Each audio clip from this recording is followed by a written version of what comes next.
All right, we're heading to the top of the world for this one. A single, pretty bold statement has kicked off a major geopolitical firestorm between the US and its NATO ally Denmark. And the prize? Well, it's the world's largest island, Greenland. It all started with this one startling claim. Okay, so let's just dive right into this quote from Donald Trump, because it's really what set everything off. He's not just talking about influence or, some kind of partnership. He is talking about literal ownership. The argument is that it's the only way you can truly defend a territory. And the target here, of course, is Greenland. We're talking about the biggest island on the planet. Now, while it's officially part of the Kingdom of Denmark, it's also a semi-autonomous territory. It has its own government. So this one statement has thrown its entire future right into the middle of a really intense international debate. Which brings up the big question, right? Why Greenland? And why is this happening right now? There is a lot more going on here than just, some kind of simple real estate deal. So let's break down all the layers behind this pretty audacious claim.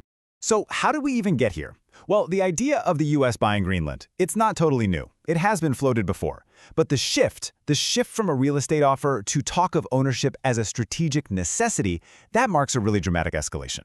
The key thing to see here is the change in tone.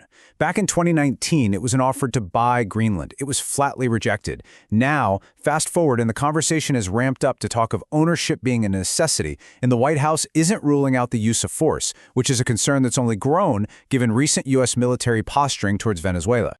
This really gets to the heart of the argument being made. See, the U.S. already has a major military base in Greenland. It's under a long-term lease. But from this perspective, a lease just isn't enough. The argument is that only permanent ownership can guarantee America's security interests in the long run. So why is this huge expanse of ice so important? Well, Greenland's strategic value has been recognized for decades. And, in today's geopolitical climate, it's probably more critical than it's ever been. So this is the core military logic. Geographically, Greenland is like a natural sentinel. It's the perfect spot for missile defense systems and for keeping an eye on the increasingly busy shipping lanes in the Arctic. To put it simply, it's a critical buffer against potential rivals. And this isn't just some theory on a whiteboard. The U.S. has had boots on the ground at the Patufic base since World War II. We're talking over 100 personnel stationed there permanently, making it a real, tangible piece of American defense infrastructure that's been there for a long, long time. And here it is. The justification in his own words.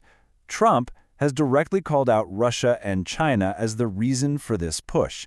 He's claimed, and the source notes, without evidence, that their ships are all over the place. So the goal is pretty clear: prevent any rival powers from getting a foothold there. Now, as you can imagine, this ownership claim didn't just happen in a vacuum. The response from Greenland, from Denmark, and from their NATO allies has been swift, it's been unified, and it has been overwhelmingly negative. This might just be the most powerful response of all. It's a joint statement from Greenland's political leaders, from both the government and the opposition, and it makes their position absolutely crystal clear. It's really a declaration of their national identity and a firm demand for self-determination. And the stakes? They're incredibly high. Denmark, which is a founding member of NATO, has issued a pretty stark warning to its ally. The mere suggestion of using military force against Greenland is a red line, one that could threaten the very existence of the entire transatlantic defense alliance. And it isn't just Denmark. Major European NATO allies and Canada have all rallied in support. They're emphasizing that this is a matter for Denmark and Greenland to decide, and for them alone. They're calling for collective security and respect for international law, especially the principles of sovereignty and territorial integrity. Okay, so beyond all the military strategy, there's another massive factor at play here, and that's what lies underneath Greenland's melting ice sheet. This adds a powerful economic driver to all the geopolitical interest. This right here is the potential prize. Under all that ice, there are vast untapped reserves of rare earth minerals, which are essential for everything from our smartphones to electric cars.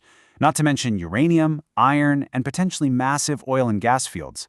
And as climate change continues to melt the ice, all this incredible wealth is becoming more accessible every single year. So what does all this mean for the future? I mean, when you put it all together, what we're really seeing is a fundamental clash of worldviews over the future of the Arctic. At the end of the day, this entire situation really boils down to three core conflicts. You've got American security concerns clashing with the right of the Greenlandic people to determine their own future. You've got this desire for unilateral action up against the unity of the NATO alliance. And you have the incredible lure of economic wealth versus the established principles of international law. And all of that leaves us with one final critical question. This whole situation is about way more than just one island. It's really a preview of the conflicts that are coming.